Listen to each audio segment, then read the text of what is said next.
Que prazer estar com você mais uma vez. Bem-vindo, bem-vinda a mais um consultório de família. Que Deus te abençoe. Obrigada pela companhia, por estar aí com a gente do outro lado. Obrigada mesmo por esse encontro que se renova a cada semana e renova a minha alegria de estar com você mais uma vez.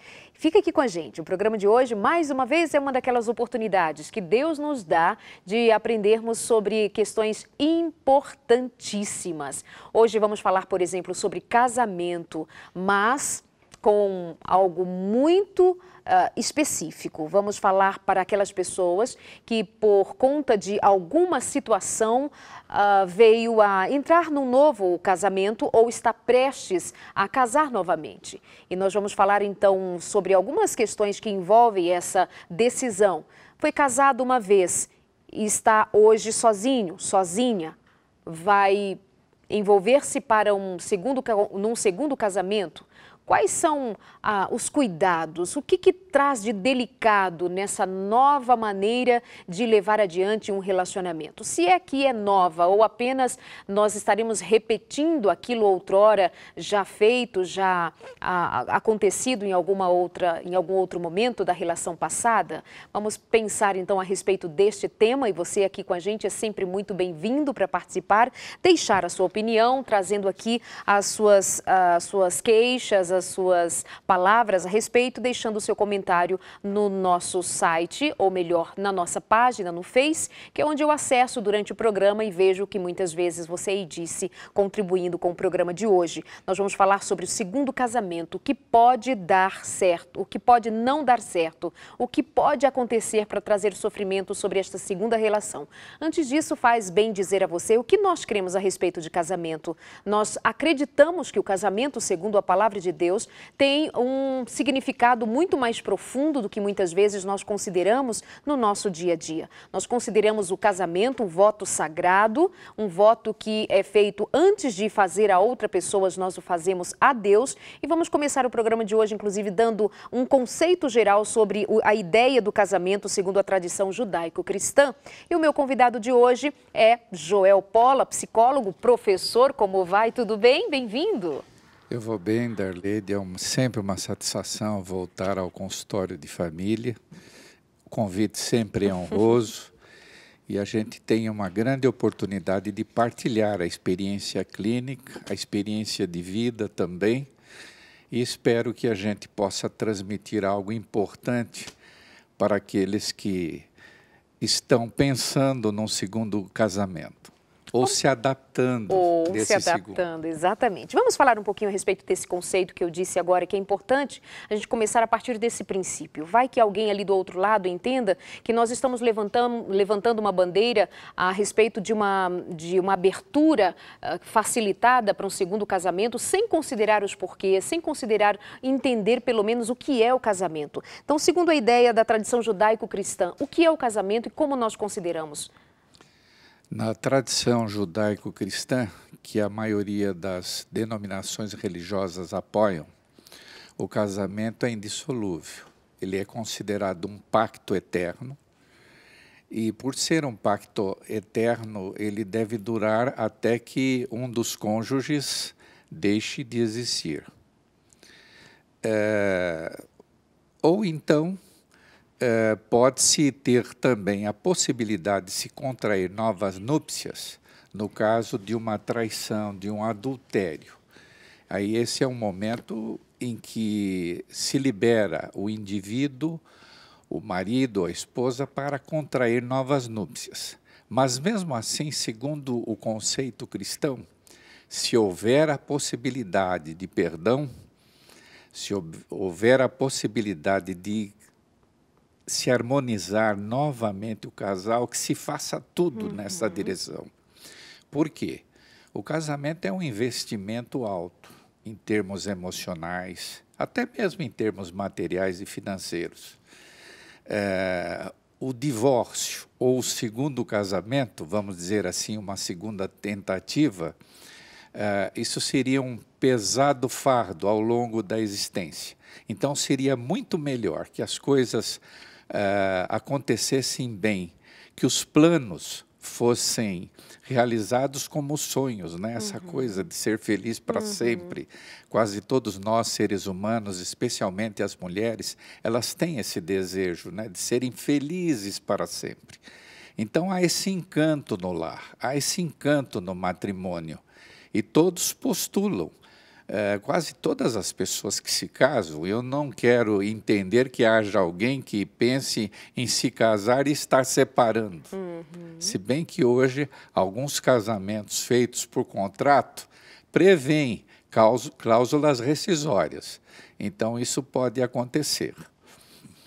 Há uma outra possibilidade também, Darleide. Às vezes, alguns lares eles têm uma incompatibilidade tão grande entre os cônjuges, pode surgir violência, brigas, agressões, e isso não se ajusta nunca. Existe também uma possibilidade de separação. Nesses casos, o conselho do cristianismo sempre tem sido o seguinte: bem, então você fique solteiro até que a morte de um dos cônjuges lhe dê a possibilidade de contrair novas núpcias. Isso também ocorre. Então é só para considerar o que nós cremos a respeito de casamento, da união entre um homem e uma mulher com a bênção de Deus, segundo as leis do Estado, considerando que isto tem um significado muito mais profundo do que duas pessoas passarem a morar juntas e durante algum tempo conviver. Então, é só para a gente começar o programa deixando muito claro que nós pensamos a respeito de casamento. No entanto, como o nosso programa considera e tudo o que nós fazemos considera o que está acontecendo. Uma coisa é o ideal de Deus e por causa da dureza do coração humano, precisa-se administrar situações como o divórcio, por exemplo. Nós também não vamos considerar em momento nenhum, como foi muito bem colocado de maneira muito resumida, mas clarissimamente agora pelo Joel, numa situação em que uma mulher sofre violência, apanha do marido, apesar de eu ter uma amiga que diz: Arleide, nunca esqueça que maridos também apanham de mulheres, existem. Isso é muito raro.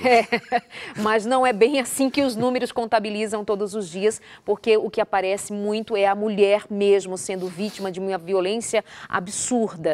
Nós não vamos dizer em momento nenhum que a palavra de Deus atesta que esse casamento deva permanecer com essas duas, manter essas duas pessoas juntas. Então, dizer o que dizemos agora é só para pontuar para você o que nós cremos, basicamente, segundo a palavra de Deus, sem contestar ou levantar opiniões particulares. Mas, como eu comecei a dizer agora há pouco também, vamos considerar a possibilidade de um segundo casamento. Está viúvo ou está divorciado? Vai entrar numa segunda relação. Estou crendo que numa segunda, ou sei lá, vai que tem alguém entrando numa terceira relação. Já parou para pensar nos problemas advindos disto? É possível ser feliz? Claro, mas vamos pensar. O que pode dar errado nessa segunda união? Joel, nos ajuda. Como é que eu começo a pensar nessa possibilidade de dar errado? Há um conceito popular muito difundido que o primeiro casamento é por amor. E o segundo casamento é por necessidade ou por interesse. Por isso é que se estimula tanto que o casamento seja um pacto eterno e que ele dure para sempre. Até porque a ruptura, tanto no caso do viúvo, que teve a morte de sua querida ou do seu querido, e até mesmo o divórcio, que também é uma ruptura dolorosa, mesmo que os divórcios sejam amigáveis, de consenso, essa ruptura sempre é muito dolorosa. Então, o que é preciso? Se analisar, pensar bem. Há um período que a gente poderia considerar muito crítico, que é o período, vamos dizer assim, logo que ocorre, no caso dos viúvos, o falecimento. Aí haverá uma necessidade, Darleide, de se processar esse luto. E algumas pessoas têm uma dificuldade enorme de processar o luto. Imagine, por exemplo, alguém que viveu 40 anos, 50 anos, a santa falecida. E há um detalhe aqui muito interessante: os homens ressentem muito mais a perda do cônjuge do que as mulheres.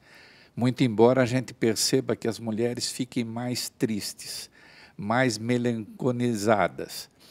E mais tempo sozinhas também, Sim. não? Para entrar numa segunda relação. Essa Ou é uma questão relativo? interessante, porque no Brasil, eu até fui ver uma estatística, o número de viúvos está em torno de 9 milhões de indivíduos. E provavelmente, eu suponho, que 90% dos casos sejam mulheres que não se casaram. O lar, ele é muito importante para o homem. É interessante como o homem, ele ama esse ninho. E ele, quando está sozinho, em solidão, perdeu a sua parceira, ele não se conforma. Não só pelos aspectos de logística ou de hotelaria. É incrível o que acontece com os homens. Eu mesmo tive um amigo, Darlene, que perdeu a esposa, e depois que ele perdeu a esposa, ele costumava me ligar e ficar algum tempo no telefone, e ele até chorava. E ele me dizia o seguinte: eu não sei ligar o fogão, eu não sei fazer a máquina de lavar roupa virar. Então ele não sabia fazer nada. Até que com o tempo ele foi processando o luto, ele conseguiu processar, ele entrou numa nova relação e hoje está feliz da vida, quase que como no primeiro casamento. Mas, Joel, ele sofria falta da mulher amada ou sentia falta do hotel, da hotelaria, como você diz? Eu sabia que você ia fazer essa pergunta. Eu preciso. Não, ele sentia a falta da pessoa amada. Entendo. Eu acredito também. Só para você ter uma ideia, Darlene, imagine um homem chegando em casa depois do trabalho e, por alguma razão, ele não encontra a esposa. Você já percebeu o que acontece? O mundo dele acabou. Quando a esposa não está em casa, o ninho dele está vazio. Entender isso, Joel, não seria muito saudável para as relações comuns, normais, quando muitas vezes a mulher reclama de que o marido só a vê como objeto para hotelaria, para o sexo, alguma coisa do gênero, quando isto, na visão do homem, não é um uso de uma mulher, é uma expressão de afeto embutida aí. Eu Há acho uma expressão. que, na maioria dos casos, existe o afeto. Ocorre que os homens têm mais dificuldade em se declinar, em falar, em estimular e até em elogiar. Os homens são muito autossuficientes, né? E às vezes até um tanto quanto onipotentes. E alguns têm uma dificuldade de mostrar apreciação, delicadeza, mas nós não podemos partir do princípio que todos os homens são absolutamente egocêntricos, interessados. A relação, ela é muito importante. E alguns sentem pesarosamente a perda da sua esposa. E são quadros muito lamentáveis que a gente vê de indivíduos sofrendo com a perda. E alguns, às vezes, se precipitam nessa perda. Então, de repente, o primeiro olharzinho feminino, a primeira atenção que ele recebe, ele não analisa aspectos que são muito importantes para a segunda relação. Por exemplo? No caso de viúvos, nós temos uma porção de coisas que são necessárias se observar. Primeiramente, o próprio indivíduo. Nessa questão do luto, ela precisa ser resolvida definitivamente. Se o luto não foi processado, é melhor não se casar. Aí o indivíduo vai dizer assim, mas doutor, como é que eu sei que esse luto foi processado? É quando eu esqueci a mulher ou o meu marido? É quando eu já não choro mais? Como é que se define que, tô bem, passou? Todo indivíduo reconhece o seu momento de estar pronto para um outro relacionamento? Eu acho que sim. De repente, existe, por assim dizer, uma colagem muito forte na parceira. Alguns sonham, alguns às vezes até alucinam e conseguem ver. É verdade.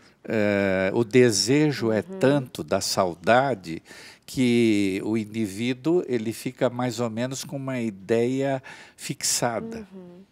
Eu conheci uma viúva do interior de São Paulo que ela ia todos os dias, durante 4 anos no cemitério. Todos os dias. E a neta tinha que acompanhar. E a neta estava recebendo essa carga enorme de um luto que não se processava.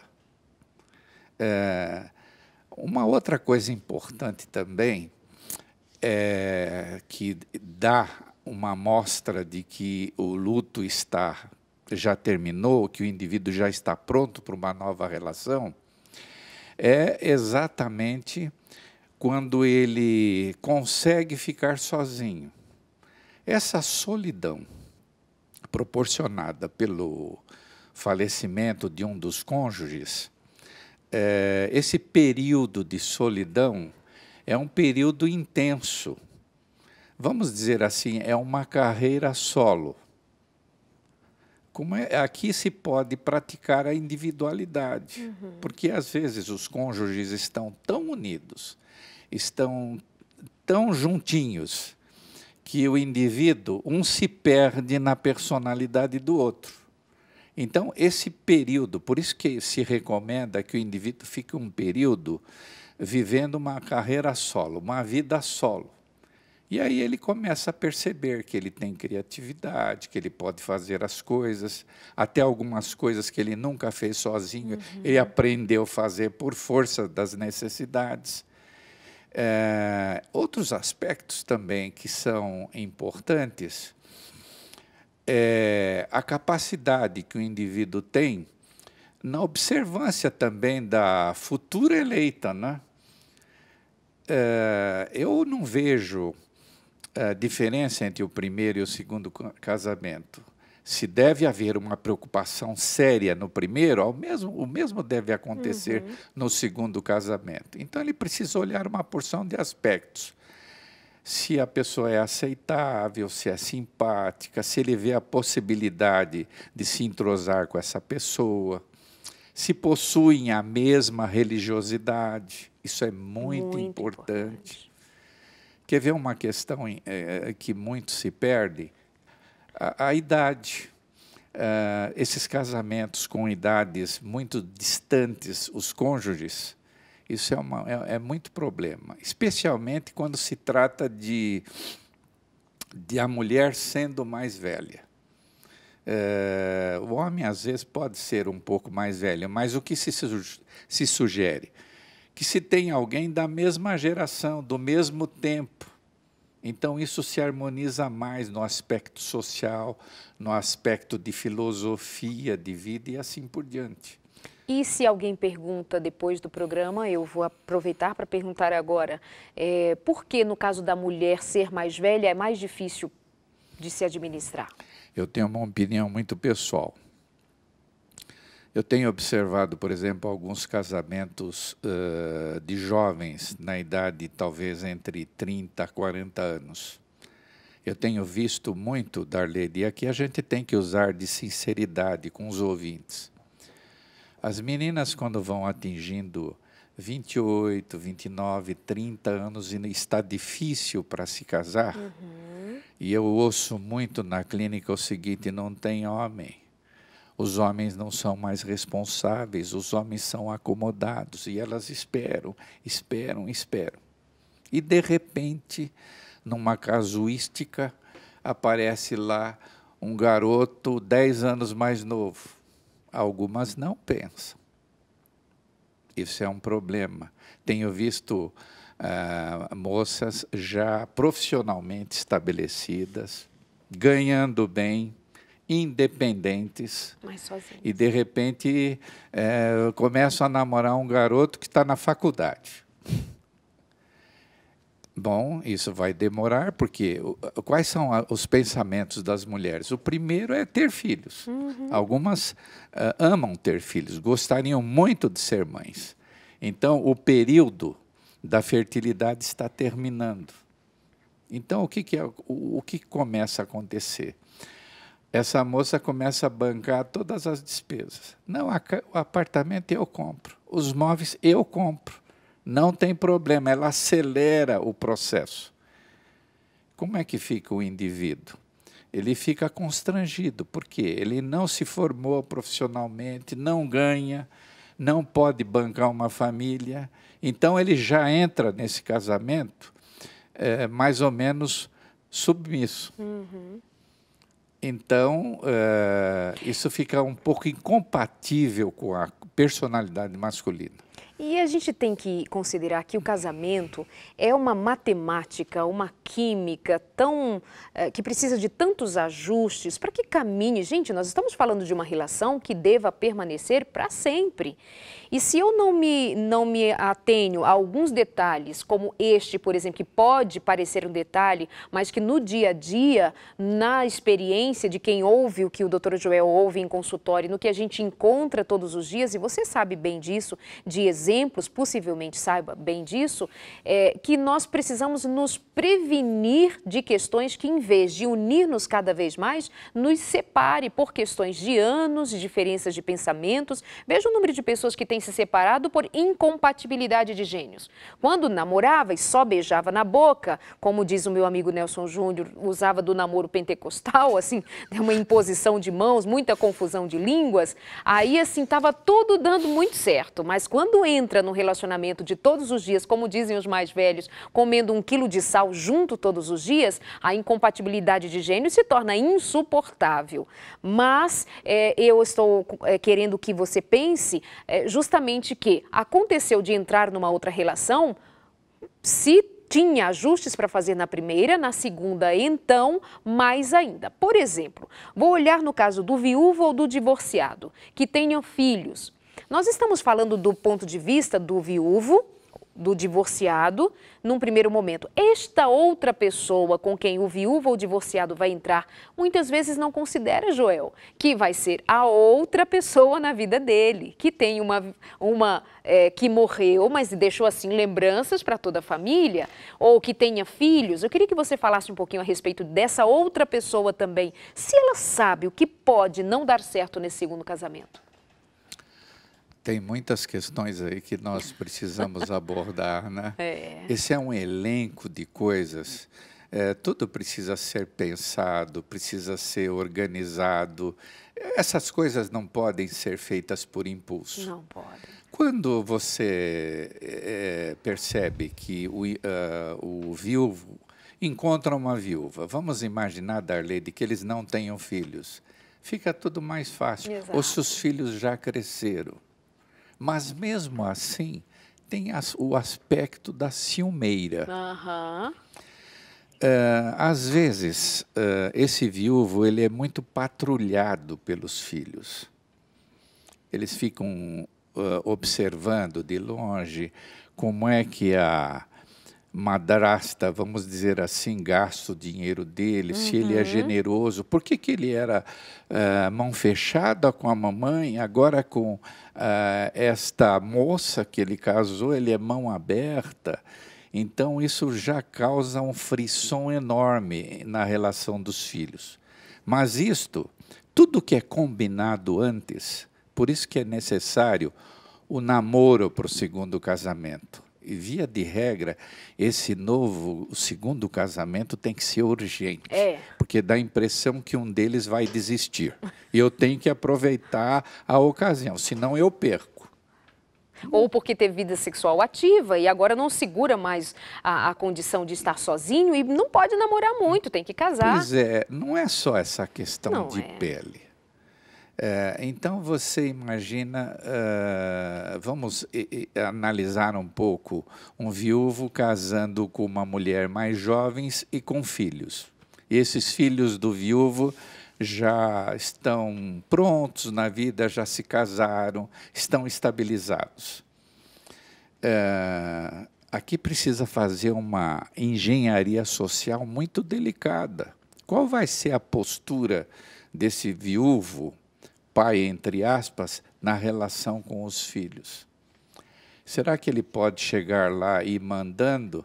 Às vezes até a mãe deles diz assim, não, agora o seu pai é é ele o seu pai, vocês têm que obedecê-lo. As coisas não são assim. É muito melhor que as questões de disciplina, as questões de correção, continuem por conta da mãe. E no caso do pai ter filhos, ele cuidar disso. Mas ainda há um problema muito maior da Leide. As famílias que a gente chama de mosaico. É aquele indivíduo que leva filhos, 2 ou 3, e ela leva filhos, mais 2 ou 3. Existe até um livro muito interessante que deu origem a um filme muito engraçado, é uma comédia, Os Meus, Os Teus e ainda Os Nossos que chegaram.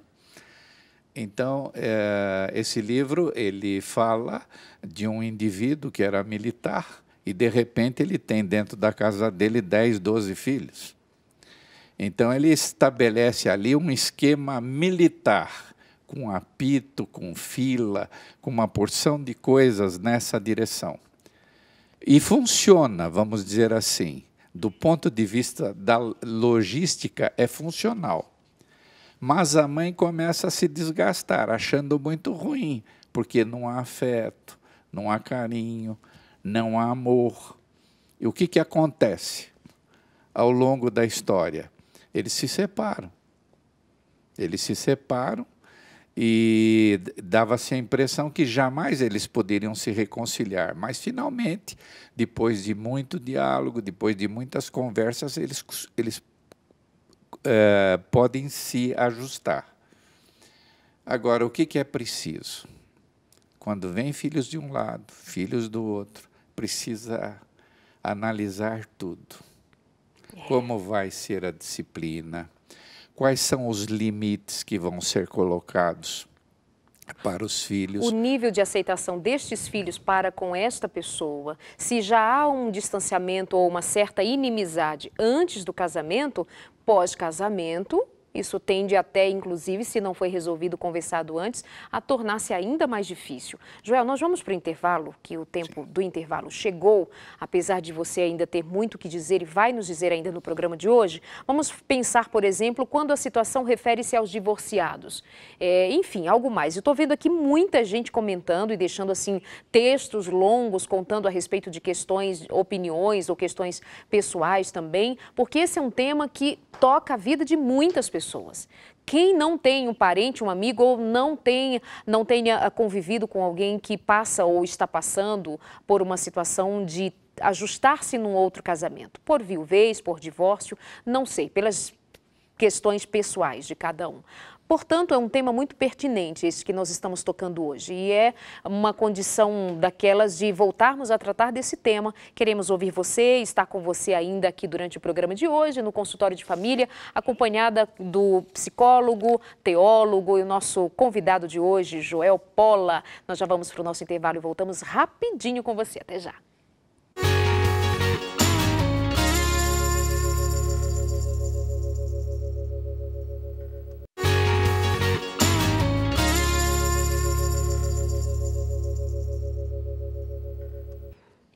Consultório de Família de volta, a nossa dica de toda semana para que você peça a revista Família Feliz, que nós sempre trazemos aqui essa lembrança para que você entre no nosso site, novotempo.com/consultório, peça a revista Família Feliz. É um curso, como nós dizemos, de relacionamento simples, com uma leitura agradável, com perguntas, respostas, um conteúdo pronto por psicólogos, teólogos, pessoas prontas para ajudar você. Você entra em contato com a gente lá no nosso site, novotempo.com/consultório, do lado da sua tela você vai encontrar um banner desta revista, clica sobre a revista, vai abrir um formulário, você preenche, isso vem para a gente eletronicamente e nós vamos enviar pelo correio a revista Família Feliz. Combinado assim? Presente nosso, com muito carinho para você. Tem abraços para mandar, Joel? Você vem aqui com muitos queridos amigos também na companhia. Quem são eles? Que você me disse que tinha que mandar abraços para eles. Eu até anotei aqui alguns para não esquecer. Eu tenho Enéas e Olinda. Eles são da cidade de Rolante, a famosa metrópole dos legal. Pastores. Eles moram lá no sítio do Cantagalo. Que lindo! Eles são ouvintes assíduos de você. Eu tenho a Daniela Souza Bezerra, é de Araripina, de Pernambuco. Uau, longe, hein? Sim. Eu tenho também a Adeli Santos, Alagoinhas, Bahia. Também assídua ouvinte do seu programa. Ela pediu para mim mandar um abraço para ela. A minha família, minha esposa, meus filhos. E eu tenho uma prima especial, a Julieta Pola. Ela está aniversariando hoje.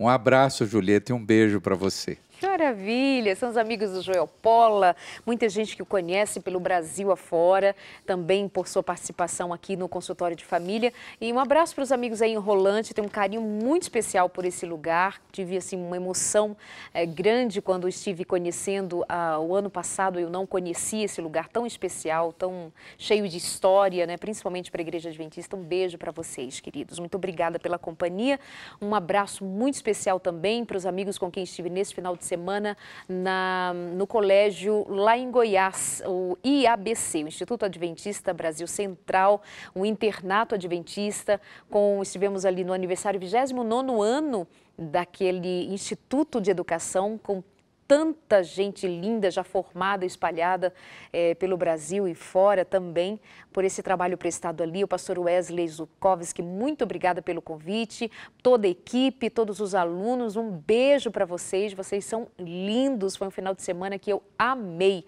a companhia de vocês muito especial. Beijo, a cada final de semana volto para casa cheio de amor, dessa gente linda que eu vou conhecendo pelo Brasil afora. Vamos então continuando aqui a nossa conversa com o Dr. Joel, hoje estamos falando sobre o segundo casamento. O que pode dar errado nesse segundo casamento? Você está prestes a casar novamente. Ficou viúvo, está divorciado e já dissemos para você do que nós cremos a respeito de casamento segundo a palavra de Deus. Esta não é a questão para discutirmos agora, mas já dissemos para você pontualmente que cremos que o casamento é para ser uma aliança no ideal de Deus, no plano de Deus, uma aliança perpétua. Uma conjugalidade, tem um significado muito mais do que assinar um casamento ou passar por um ritual segundo as tradições. Porém, contudo, todavia, nós cremos também que há situações em que o divórcio acontece e, claro, a viuvez, impossível nós negarmos que esta pessoa está livre para uma segunda relação. Mas qual é o preço de um segundo casamento? Por exemplo, vamos falar agora dos divorciados. Estão divorciados, vão entrar para uma nova relação. Joel, te perguntei antes de ir para o intervalo, mas eu queria voltar já retomando ainda desse ponto. Essa outra pessoa que entra numa relação com este indivíduo ou com esta indivídua, tem ideia do que significa? Geralmente, claro que eu estou te perguntando sobre a tua experiência enquanto clínica e enfim. Será que tem ideia do preço que se paga? Afinal de contas, teve alguém na história desse outro. Passou alguém pelo coração dele, pela vida dele. Eu não sou mais a primeira, ele já não é tão inocente assim. Isso não é fácil de lidar. Imagino eu. É bastante complexo. Eu recebo mais casais para terapia do que eu gostaria de receber. Eu gosto mais de fazer a clínica com a patologia na frente. E a questão da terapia conjugal, ela é um conflito de interesses muito fortes. E são interesses de toda a ordem. Há indivíduos que, de repente, por uma questão de carência, precisam de um segundo casamento. A vida está difícil, a sobrevivência também. De repente, uma mulher tem filhos, precisa enfrentar a vida e ela é jovem ainda e, às vezes, o casamento ele pode se tornar uma solução, mas tudo precisa ser combinado antes. Por exemplo, vamos começar pelas finanças, já que finanças é um ponto de grande atrito entre os casais.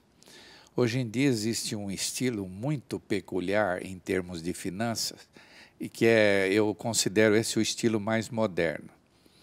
O meu dinheiro, o teu dinheiro e onde gastamos o nosso. É incrível isso. Os casais mais sábios, os casais menos egocêntricos, eles normalmente têm uma caixa única.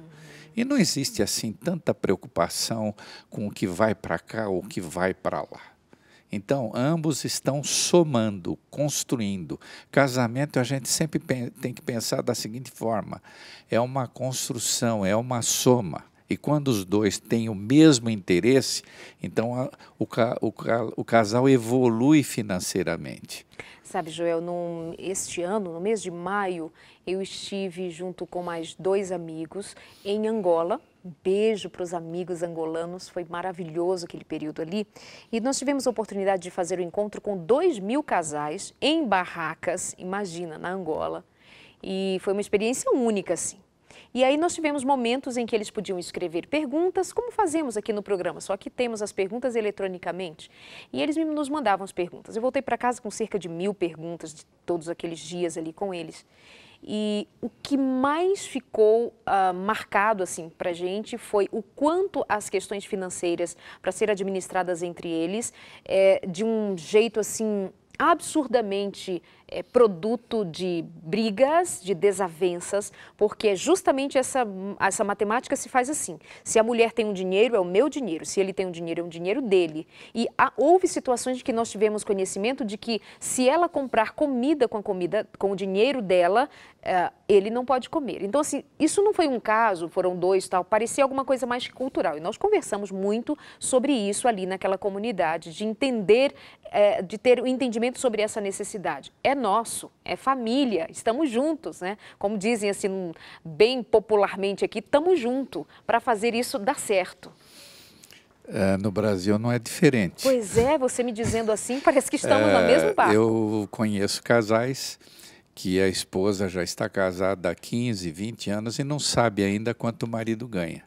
E elas, na terapia de casal, elas esboçam aquela preocupação.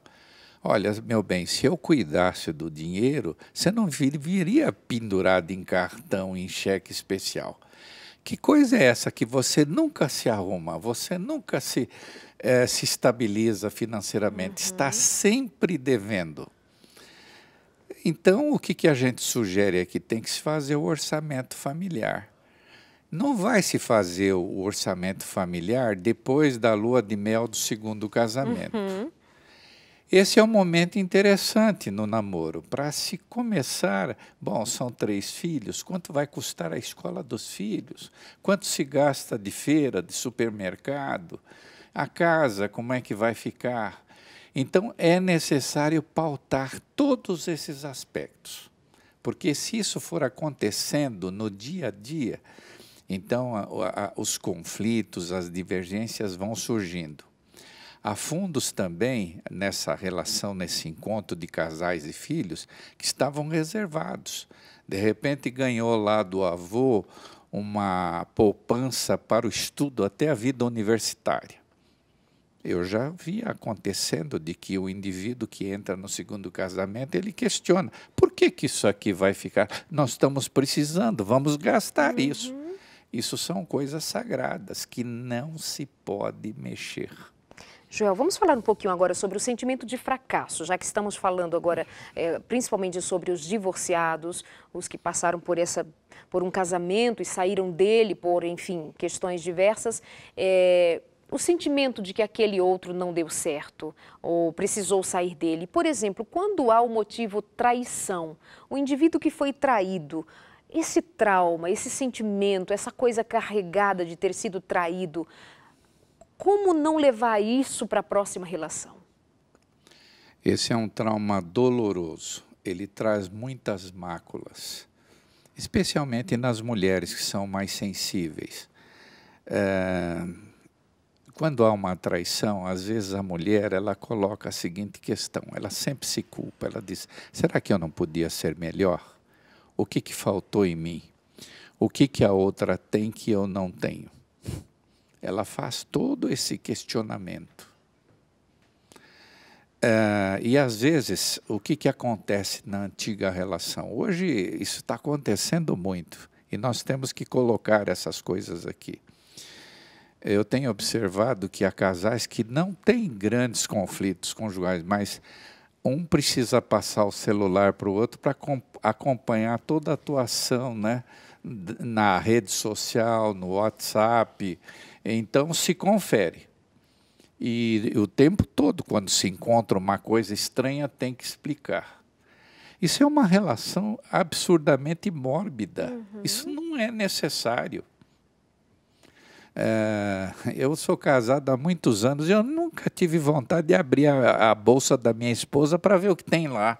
Nunca peguei o telefone dela para ver para quem ela liga, quem não liga.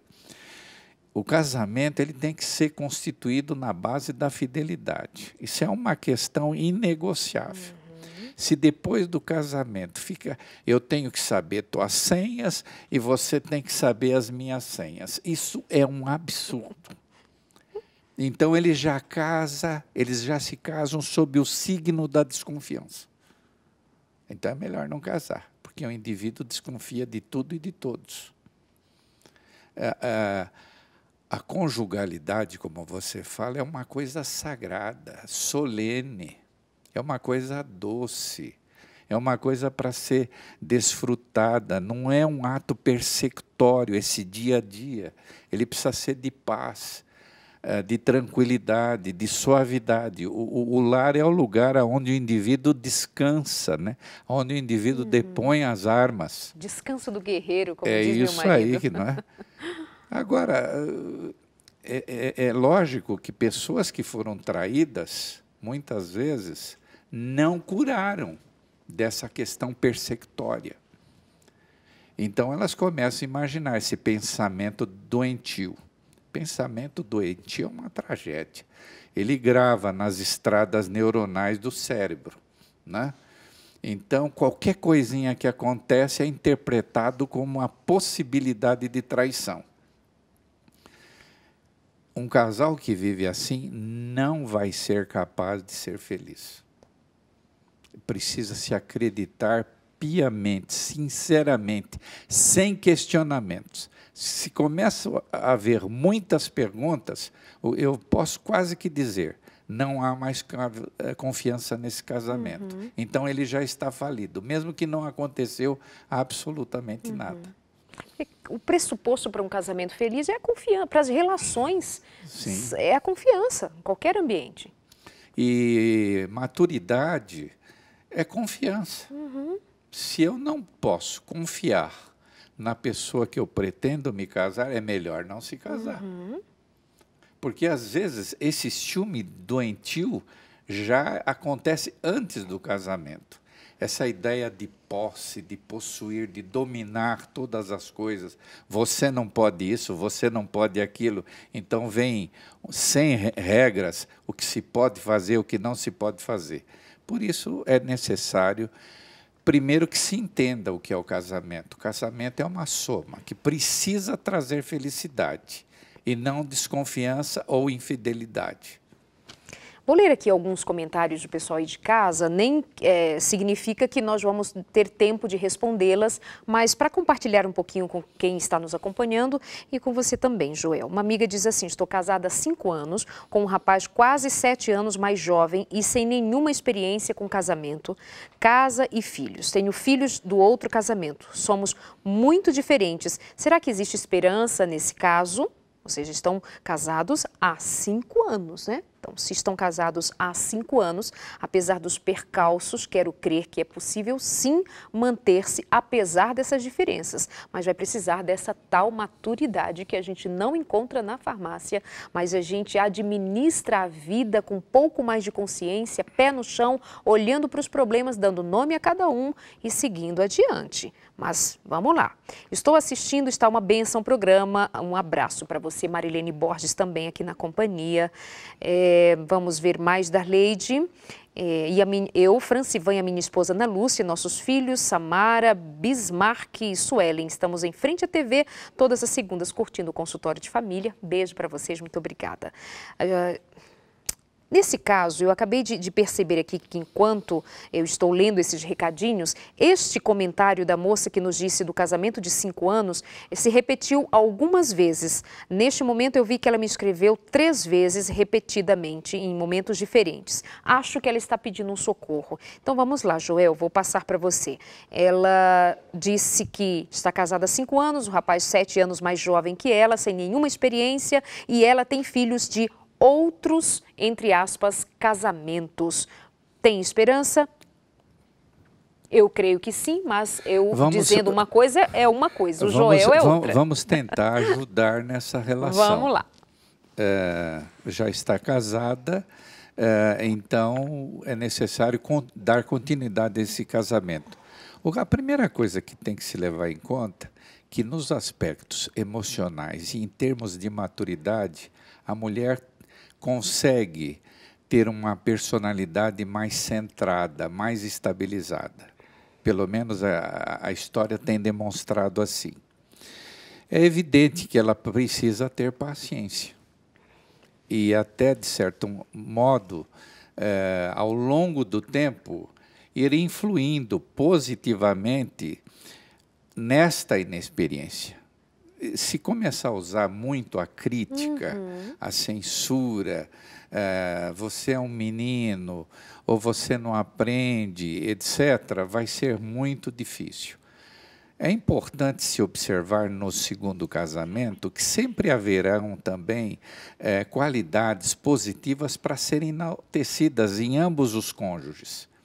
Então, especialmente no segundo casamento, ambos precisam ser generosos, estarem ali já com a ideia otimista de ajudar, de fortalecer, até mesmo que, se necessário for, se tornar um aprendizado. Então, é uma coisa de dialogar o tempo todo. É evidente que quem tem mais experiência pode ensinar mais. E quem tem menos poderia escutar mais. Agora, é muito difícil, numa relação dessa, você manter o equilíbrio nas relações. De repente vai haver uma prevalência de quem tem mais experiência. É para se pensar, viu, gente? Por isso que quando a gente traz temas assim no consultório de família, é para atender a um grupo de pessoas que já está nessa situação e também para deixar um alerta para quem não está, mas sendo alguma coisa que no futuro lhe prepare para estar diante de uma situação e tomar uma decisão, você pense sobre aspectos assim. 7 anos de diferença, eu tenho filhos, o outro não tem, nunca se envolveu, nunca teve um outro relacionamento. Essa matemática dá um trabalho para fechar. Outra questão aqui, ainda se referindo sobre a questão da viuvez e um novo casamento. Joel, fiquei viúva faz 6 meses, é uma mulher dizendo. Fiquei viúva faz 6 meses, com 3 meses me envolvi com um viúvo. Fiquei com ele por 3 meses. Gosto dele, mas a minha família não aceita. A filha dele, de 20... gosto dele, mas minha família não aceita. Meu filho de 17 anos e a filha dele, de 21 anos, aceitam numa boa, mas os demais não. Não aguentei, acabei com a relação, estou com muita dificuldade de processar o luto. Quanta coisa envolvida, sugerindo aquilo que nós conversamos inicialmente, né? Talvez aqui, Darleide, seria interessante a gente dar uma palavra também aos filhos e aos parentes em torno do viúvo ou da viúva. Perfeito. Qualquer pessoa tem o direito de amar e ser feliz. Acho que os ciúmes dos filhos ou a preservação, seja lá o que se considera no momento, porque muitas vezes o que vai acontecendo à medida que os pais vão ficando idosos? Os filhos tentam comandar e orientar em tudo.